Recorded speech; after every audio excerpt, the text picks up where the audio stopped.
Hello friends, welcome to Latha's kitchen. ఈరోజు మనం కార్న్తో తక్కువ నూనెలో ప్రిపేర్ చేసుకుని మనకు అందాన్ని ఆరోగ్యాన్ని ఇచ్చే హెల్దీ అండ్ టేస్టీ అయిన రెసిపీని ఎలా ప్రిపేర్ చేయాలో చూద్దామండి.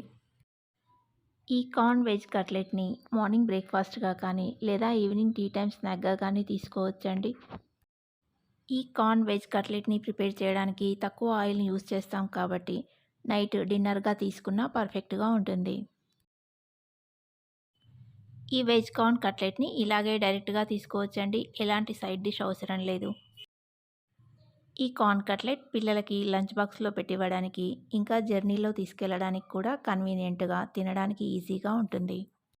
హెల్దీ అండ్ టేస్టీ అయిన ఈ వెజ్ కార్న్ కట్లెట్ ప్రిపేర్ చేయడానికి ముందుగా కార్న్ని ఒక మిక్సీ జార్లోకి తీసుకొని ఒక రౌండ్ మిక్సీ పట్టి తీసుకోవాలండి. మరీ మెత్తగా కాకుండా ఇలా బరకగా ఉండేలా మిక్సీ పట్టి తీసుకోవాలి. మిక్సీ జార్లోకి కార్న్ తీసుకొని ఒక రౌండ్ జస్ట్ ఇలా తిప్పి ఆపేయాలండి. లేదంటే కార్న్ మెత్తగా పేస్ట్లా అయ్యి దాంట్లోంచి నీళ్లు ఊరుతాయండి. మిక్సీ పట్టిన కార్న్ని ఒక మిక్సింగ్ బౌల్లోకి తీసుకొని అందులో సన్నగా తరిగిన క్యాబేజీ, క్యాప్సికమ్ ముక్కలు, చిన్నగా కట్ చేసిన ఉల్లిపాయ ముక్కలు, క్యారెట్ని ఇలా చిన్నగా కట్ చేసి కానీ లేదా తురిమి కానీ వేసుకోవచ్చండి. సన్నగా కట్ చేసిన పాలకూర, కొత్తిమీర తరుగు, మీరు తీసుకున్న వెజిటేబుల్స్ క్వాంటిటీని బట్టి మీ టేస్ట్ని బట్టి రుచికి సరిపడా సాల్టు, కారం, 1 టీ స్పూన్ ధనియాల పొడి, హాఫ్ టీ స్పూన్ వేయించిన జీలకర్ర పొడి వేసి అన్నింటినీ బాగా కలుపుకోవాలి. ఇక్కడ వెజిటేబుల్స్ అన్నీ ఆప్షనల్ అండి. మన ఇంట్లో ఉండే వెజిటేబుల్స్ని ఇంకా పిల్లలు ఏవైనా తినని వాటిని దీనిలో సన్నగా కట్ చేసి వేసి కట్లెట్లా ప్రిపేర్ చేయొచ్చండి. వెజిటేబుల్స్ అన్నింటినీ బాగా కలిపాక దీంట్లో బైండింగ్ కోసం ఒక 4 స్పూన్ల శనగపిండిని, ఒక 4 స్పూన్ల బియ్యం పిండిని వేసి కలుపుకోవాలి. శనగపిండి ఇంకా బియ్యం పిండిని ఈక్వల్గా తీసుకోవాలని ఏం లేదండి. కావాలంటే దేన్నైనా పెంచి ఇంకో పిండిని తగ్గించి వేసుకోవచ్చు. దీంట్లో వాటర్ని వేయకుండా పిండంతా చక్కగా వెజిటేబుల్స్కి పట్టేలా కలుపుకోవాలండి. దీంట్లో పిండిని మరీ ఎక్కువగా వేయకుండా ఇలా మనకు కట్లెట్లా చేయడానికి వచ్చేలా వేసుకొని కలుపుకోవాలి. ఇలా కలిపిన పిండిని చేతులకి ఆయిల్ అప్లై చేసుకొని చిన్న బాల్ సైజ్ తీసుకొని ఇలా కట్లెట్లా ఒత్తుకొని ఒక ప్లేట్లోకి తీసుకోవాలి. వెయిట్ లాస్ అవ్వాలనుకునే వాళ్ళకి కూడా ఇది పర్ఫెక్ట్ డిష్ అండి. 4 కట్లెట్స్ తిన్నా చాలాసేపటి వరకు ఆకలి వేయకుండా ఉంటుంది. స్టవ్ మీద ఆయిల్ పెట్టుకొని ఆయిల్ వేడెక్కేలోగా ఇలా ఒక వాయికి సరిపోను కట్లెట్లను ప్రిపేర్ చేసుకొని ప్లేట్లోకి తీసుకోవాలి.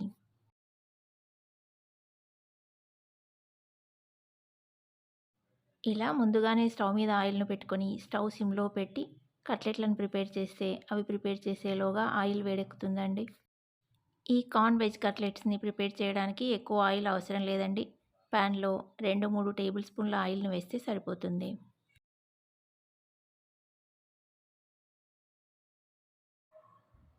ఇలా ప్యాన్లో సరిపడా కట్లెట్స్ని వేసి అవి తిప్పుకోవడానికి ప్లేస్ ఉండేలా చూసుకొని ఫ్రై చేసుకోవాలండి. కట్లెట్స్ని వేశాక స్టవ్ని మీడియం టు లో ఫ్లేమ్కి అడ్జస్ట్ చేస్తూ నిదానంగా ఫ్రై చేసుకోవాలండి. మనం వేసిన వెజిటేబుల్స్ అన్నీ పచ్చివే కాబట్టి ఇలా నిదానంగా ఫ్రై చేసుకుంటే లోపలి వరకు చక్కగా కుక్ అవుతాయండి. కట్లెట్స్ ఒకవైపు ఇలా బాగా ఫ్రై అయ్యి బ్రౌన్ కలర్లోకి మారాక మరొక వైపు తిప్పి రెండో వైపు కూడా గోల్డెన్ బ్రౌన్ కలర్లోకి వచ్చేంత వరకు ఫ్రై చేసుకొని తీసుకోవాలి.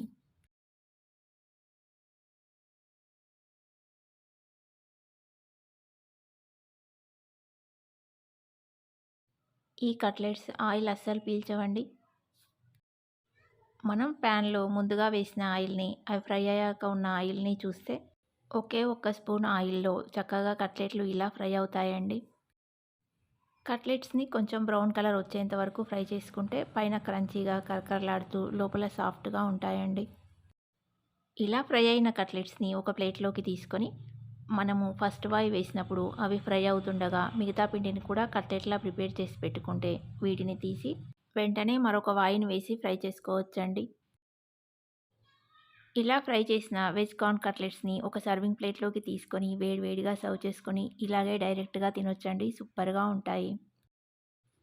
కావాలంటే అల్లం చట్నీతో కానీ, లేదంటే టొమాటో సాస్‌తో కానీ సర్వ్ చేసుకోవచ్చండి. మా ఇంట్లో అయితే వితౌట్ సైడ్ డిష్ వీటిని ఇష్టంగా తింటారండి.